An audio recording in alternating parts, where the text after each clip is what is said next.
make sure you grab these safety glasses, and you'll notice they're numbered, that belong to your station. So when it's your turn, if you're in station 1, you're going to come up, grab station 1 safety glasses, put them on. For your hovercraft, you are going to need a variety of tools, and those will get pointed out in the... Now your instructor will point out if you need test batteries. In my room, they're right here in the holder next to the solder.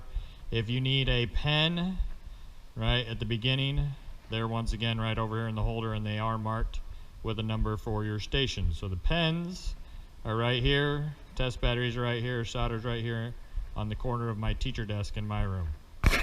You're going to need a variety of tools. One of the very first things you and your partner need to do is take your safety glasses and put them on. You're then going to go to the tool location and get a variety of tools. So we're going to start with showing you how to plug these in and how to put them away carefully and safely. With the soldering iron, you should find that when you pull this out, right, you'll notice there aren't any lights on. It's not plugged in. It could be warm though from the previous class, so do not touch the metal part right here. We hold it once again, like the safety test said, by the handle. But you'll notice when I pull this out, it's wound around the holder. And you'll see that the part that plugs in is pulled tight against the holder. So when we go to put it away, I'm going to demonstrate that this gets pulled in tightly against here, and then we wrap it up. But to plug it in, I unwrap it so that I can pull this cord through the holder. Then at your station, you're going to have a power strip, and you're going to come over and you're going to plug your soldering iron in to the holder, making sure that there aren't any cords, such as the headphone cords that you'll be wearing, right? The mouse cord, making sure there's nothing over here and that this cord is not laying on top of anything hot. So I have that all pushed back and plugged in. Now you're going to notice that the lights have come on. That tells us that our power strip is on. If for some reason you wouldn't see any lights, your power strip is most likely turned off. Check with your instructor, they'll show you how to turn that back on. But so once again, I make sure the cords are not anywhere near the hot end of the soldering iron. I'm then going to take my glue gun, and once again, you can see how it's wrapped around the middle. I'm going to very carefully undo the glue gun, remembering that this metal part right here, the warning sticker says will burn flesh, that's the hot part. I unwind the cord all the way from the glue gun. I then go ahead and set it down, once again making sure it's not touching any of the wires, and I plug my glue gun in. Once again down here on the power strip. Okay, so I have my soldering iron plugged in, my glue gun plugged in. They're now both going to be warming up. Now when you are done using the soldering iron and glue gun, you're going to unplug them. Make sure you pull at the end of the soldering iron and the end of the glue gun. Alright, so don't pull by the cord, pull by the actual end. Now with the soldering iron, you're going to make sure solder gets put back in the bin that your instructor showed you. Sandpaper would get put back where you were shown to get it from. But you're going to take your soldering iron. You have the power cord. You're going to pull that power cord all the way in. Once it's pulled in and against the holder, you can take the wire and you can wrap it around, going counterclockwise, the holder until you get back into the end. So you would put the holder back, cords wrapped up, this would then be ready to be put away. With the glue gun, you're going to go ahead and hold it down here by the handle, take the cord, wrap it right around the center, making sure the cord isn't touching the hot metal, right? And you would go ahead, put it back in the holder after you've wrapped the cord around the middle. Now, if you did everything correctly, your wires should easily reach the brass tabs. If they don't, check with your instructor. They can see if they can help you get something moved around or adjusted. But what you're going to do is, once again, we've made these little hooks, and we're going to make a hook out of our wire. And what we're going to do is we're going to slide it underneath, and we're going to bend that wire across the brass tab and kind of pull it tight. All right, and if you need to, you can kind of bend it down and inside, but the wire will bend. Right? You can kind of bend it so it hooks around and hangs on to where you need it. You're going to do the same on the other side. So you have one wire on one side of the battery, one wire on the other side of the battery. And we're going to bend around, putting our wires in, trying to make sure it's a circle and that you're not crossing your wires. If you do, it's not the end of the world, but you want to try to keep them from crossing.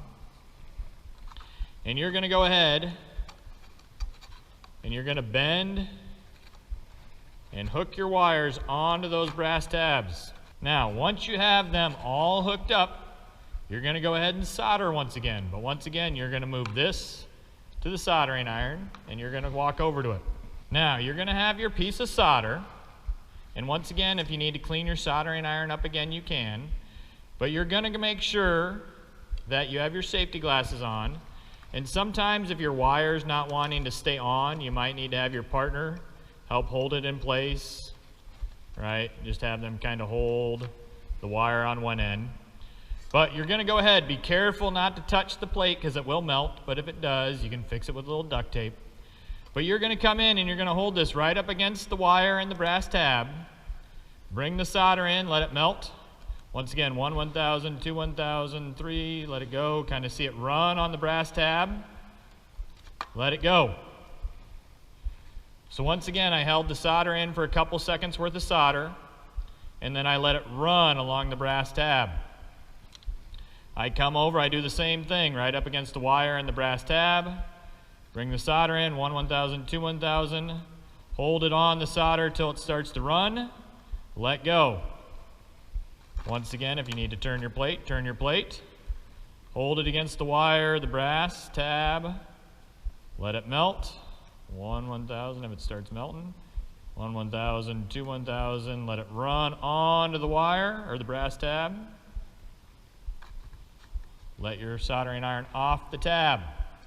So you can see how the solder starts to run like a puddle, right? Doesn't look like a BB or bead.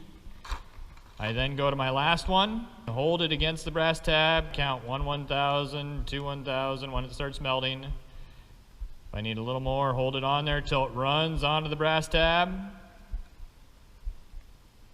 Let go when it starts running. And you can see how it kind of melted and ran on the brass tab. So you should see it kind of run on, and they should be nice solid connections. Now, there might be the chance, you can see I got a little tiny hole right here. That hole will be okay, but if I wanted, I could take some duct tape, right? I could tear off a quick little small piece, and I could put a little patch on top of that hole back here, right? So if you have solder come through or you melt a hole, just take a little duct tape, patch up any holes that you make. Now, our hovercraft is almost ready to race. We have just a couple of things that we need to do yet. Our hovercraft is all put together, everything's soldered nice and well. If I look down below and I see my switch right here, and I can see it's over here on the right, I could figure out which way is on or off before I ever put any batteries in it. So if you find where the solder connection is, and right here it's above my finger, so I move the switch over, right over here, if it's on top of it once again, it means it's on. And I could take a pen, and on this side I could write on. And over here, I could say off if it's off to the side. So I'm going to turn my hovercraft off when I go to test it out. Now there's times when you go to test it out that this propeller may fly off and hit you in the head. So once again, make sure you have safety glasses on. You're going to get your test batteries from up by your instructor, right? And once again, you grab the ones for your station, and you're going to put a battery in. But what I want you to notice is on the battery, there's a little bump on one side, which means positive. It's flat on the other side, which means negative. You're going to go ahead and you're going to put your batteries in. and you're going to have the negative one way, positive the other way. And if you put everything together, you're going to make sure that they go opposite directions. So right now I got the plus pointing away from me. So on this other side, I'm going to make the plus pointing towards me. And I'm going to go ahead and put the battery in. All right, and so I have my battery all in place. Now I'm going to turn my hovercraft on. And if it doesn't float, right, so if I go like this and I feel air, so if I lift it up and I feel air hitting me this way, I have not made a hovercraft. Right? If the air is blowing out at you from this end, so it's blowing out this way, I've not made a hovercraft. I've made a vacuum cleaner. And what do we know about vacuum cleaners? Hopefully you know the answer is they suck. Right? I don't want to make a hovercraft that sucks. I want a hovercraft that blows. Right? So I need that air to go the opposite direction. So if it's going the wrong direction, I'm going to take the batteries out and I'm going to flip them. Right? So I'm going to make the positive go the other direction.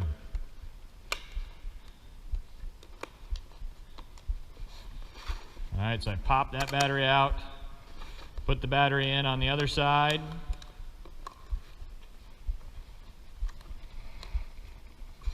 And once again, I can turn it on. Now my hovercraft's floating away from me. Right? You can see it's floating away. It's no longer sucking to the table. I now have a working hovercraft.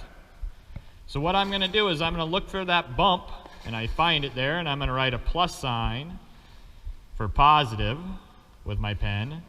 And then over here I'm going to write a dash for negative. I'm going to go to my other battery, and I'm going to mark this so it's ready for race day. And I'm going to mark that with a plus, and I'm going to mark this other side with a negative. We have a plus sign. We got a negative sign, and it matches our battery, and we know it's working. I got an on, and I got an off, clearly labeled, right? So you can see it turns on, turns off, right? Once I have this all done like this, I'm going to go ahead and give those batteries to my partner if they need to check theirs, or I'm going to put them away if we're both done. But if there's still time between now and race day, and you want to decorate it, check with your instructor. They'll have some markers you can use to color the plate, color the paper, and make it all pretty and yours. Right? The one thing I'll warn you, you can draw on it, the marker will stay, but it will also come off on your hands a little bit. So just be aware of that if you're putting it out here on the rim, right? It's going to rub off on your hands as you're holding it, but if you color in up here, it's not going to be as much of an issue.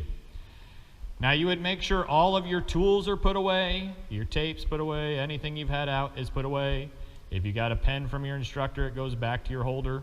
On race day, you will get 2 rubber bands.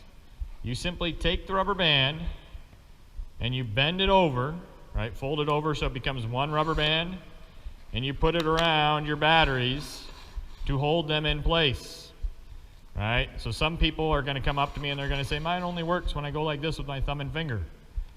That's because you have to hold it against the batteries.